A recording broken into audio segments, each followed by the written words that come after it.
May nakita na naman palutang-lutang ng mga bloke ng cocaine sa dagat. Sa pagkakataong ito, sa Catanduanes nakuha ang mga droga. Mismo si Pangulong Duterte aminadong tila lumalala pa ang problema ng droga sa bansa. Narito po ang aking report. Yung pinakaano niya po.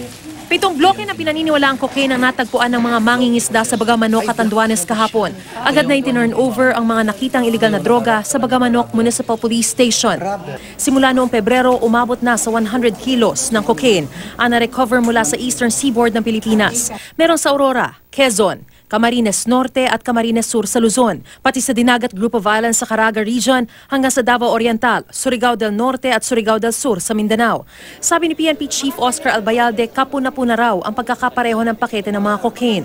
Yung packaging nila is all the same. Yung packaging nila, compared dun sa mga na-recover ng Australian and Papua New Guinea and Solomon Islands Navy. Ayon sa PIDEA, ang floating cocaine only in the Philippines. Even the USDA cannot give a concrete assessment on the particular floating cocaines. Only in the Philippines that we can discover floating cocaine.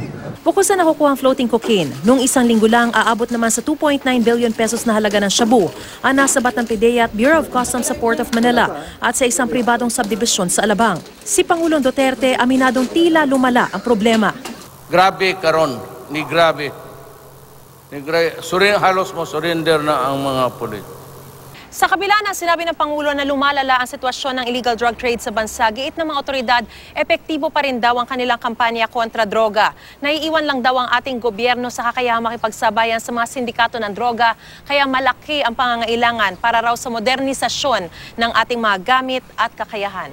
Well, we are winning the drug war right now. Makikita mo na sa number of seizures. Pero sabi ko nga, normal lang na maging ganun ang reaksyon ng ating mahal na presidente at mga taong bayan dahil nga nakikita na nila na napakarami. That's a big challenge on us, no?